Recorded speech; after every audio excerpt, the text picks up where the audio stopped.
Salut les collectionneurs et salut les Saiyans. Aujourd'hui on se retrouve pour des prizes Dragon Ball. C'est Dragon Ball. Alors vous avez Dragon Ball Z et là ça va être beaucoup de Dragon Ball Super. Puisqu'effectivement on va débuter cette série de prizes à vous présenter avec cette Vegeta qui va affronter Goku. Tout simplement issu du tout nouveau film Dragon Ball Super Chivo que vous venez, on l'espère, de découvrir au cinéma. C'est ça, il vient de sortir en France, donc avant-première le 2 octobre, sortie officielle le 5 octobre. Vous avez peut-être vu de quelle scène ça provient, ou si vous ne l'avez pas vu, vous l'avez peut-être vu dans le trailer. En tout cas, Goku et Vegeta s'affrontent sur la planète de Beerus. C'est les prochaines matchmakers en fait. Donc on avait eu une série de matchmakers qui nous avait un peu déçus entre deux. Là, en tant que line-up, c'est pas le line-up de l'année, hein, Goku Vegeta, clairement, c'est pas ce qui nous enchante le plus. Maintenant, sur ce que je vois moi sur le télévisuel, la réalisation a l'air correcte, elle a l'air plutôt pas mal. Je partage.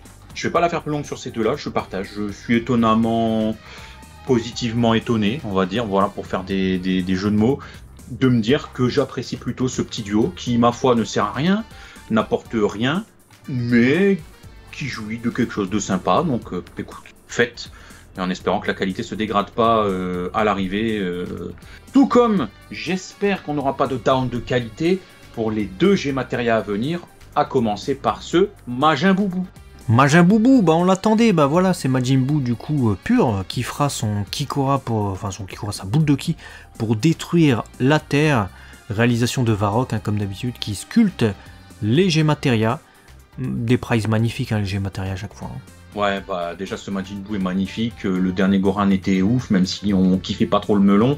Là, j'espère que ce Piccolo à venir, frère, même si une chouillette de déception parce que c'est pas le Gekeletsu Kodan qu'on attendait. Ouais. Malgré tout, niveau modélisation, sculpte, bon, moi je reconnais bien Piccolo. Ouais, on reconnaît bien le personnage. Après, il est pas très accurate. Hein. C'est-à-dire que Majin Buu, lui, il est vraiment parfait. C'est la scène. Hein. Si vous reprenez la scène dans le manga ou dans l'anime, c'est pareil. Piccolo, par contre, c'est aucune scène du tout, en fait. C'est ça le problème. C'est-à-dire que Piccolo qui fait le Makanko Sapo contre Raditz, bah c'est pas ce Dogi-là, hein, déjà. Son Dogi, il est à col rond. Là, il a le col ouvert comme durant l'arc Cell et l'arc Majin Buu, donc ça va pas du tout. Et il lui manque un bras contre Raditz. Il a déjà le bras coupé quand il fait son premier, et quand il fait son deuxième, il l'a aussi. Donc là, il y a une grosse couille, parce que dans le manga Dragon Ball, Piccolo ne refait plus de Makanko Sapo après tout ça. Donc cette scène correspond à quoi, en fait? C'est quoi? Un délire. Ça correspond à un délire. Voilà, je pense que c'est bien résumé. Voilà, écoute... c'est con, parce qu'elle tue, tu vois, le sculpte dégomme et tout, mais ils nous ont fait un Piccolo arc Cell qui fait un Makanko Sapo, ça n'existe pas.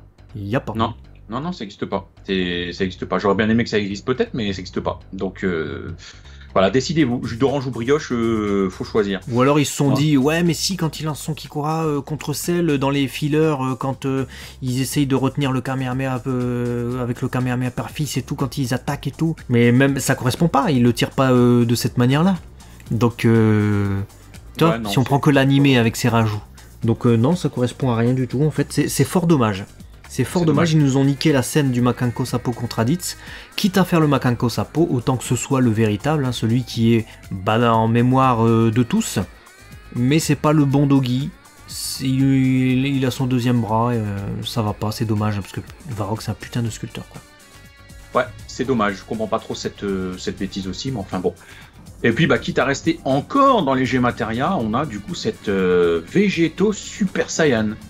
Ouais, plutôt sympa, et en plus, bon, bah, c'est une attaque un peu caractéristique du personnage, hein, matérialiser son ki en une lance, ce qui fait pour percer, non pas à jour, hein, mais percer littéralement Majin Buu qui a absorbé Goran. Elle est vraiment cool, je trouve les couleurs parfaites, je trouve le Dogi parfait, le visage ressemblant, les cheveux parfaits.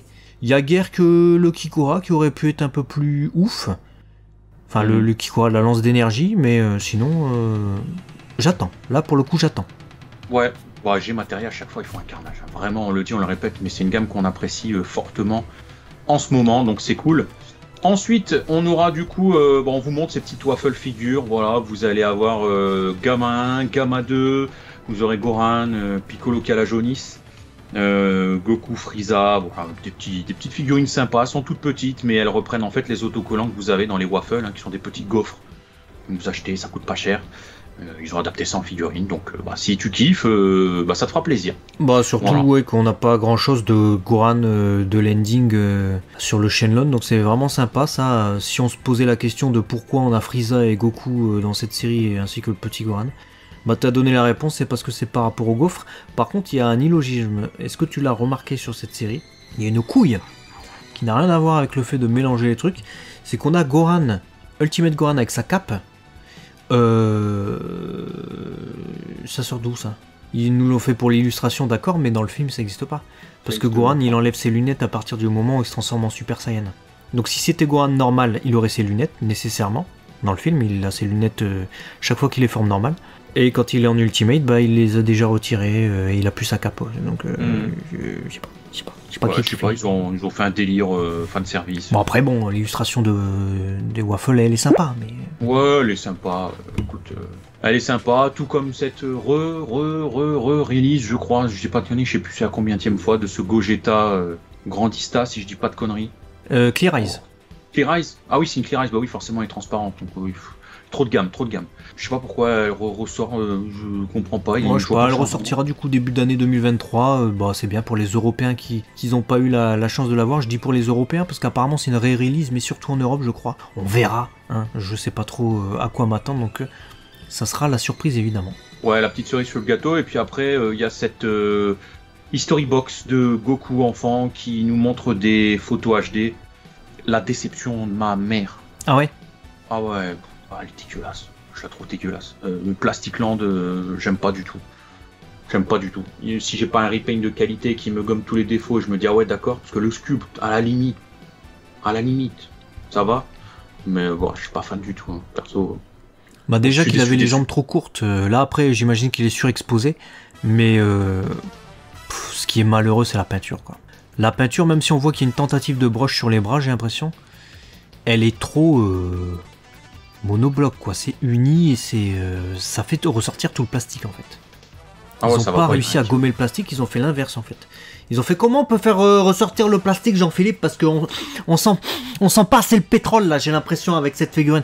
Ouais, bah moi j'ai une idée moi, il faut mettre une grosse couche de peinture comme ça, bien dessus, du gros rouge uniforme, mais du rouge pétant, et on met, tu sais, on met pas du mat sur les cheveux, on met une peinture brillante qui fait réfléchir un peu la lumière, comme ça peut être bien pour faire ressortir, parce que souvent les cheveux ça fait cet effet là dans la vraie vie, je sais pas si t'as remarqué, donc on va faire ça. Ah ouais d'accord, ouais, ok. C'est de la merde, alors que je sais très bien que peu de temps après la sortie, on va avoir des gars qui ont un talent incroyable qui vont faire un repaint avec un doggy jaune orangé et ils vont gommer tous les défauts des vieilles démarcations, etc. Et on va pleurer parce qu'on va dire putain, dégomme sa mère. Mais là, la version industrialisée, je m'en bats les couilles, elle est dégueulasse. Vraiment, je suis déçu, très déçu de ce truc-là. Eh ben dites-nous ce que vous pensez de toutes ces figurines, de toutes ces annonces pour les figurines à sortir. Sachez que le Goku History Box sort là, ce mois-ci, mois d'octobre, tandis que les autres, la plupart des figurines, sortent entre la fin d'année et le début d'année au Japon. Évidemment, on vous couvrira toutes les sorties sur la chaîne, comme d'habitude. Ne ratez aucune vidéo. À très vite sur Abaka, la chaîne La chaîne des collectionneurs. Mais oui. Je suis collectionneur, mais je suis endetté. Hey, mais oui. J'ai pas d'argent pour le dentiste. Mais oui. Mais ils sont endettés, ils veulent collectionner du pétrole. Je suis endetté et édenté aussi.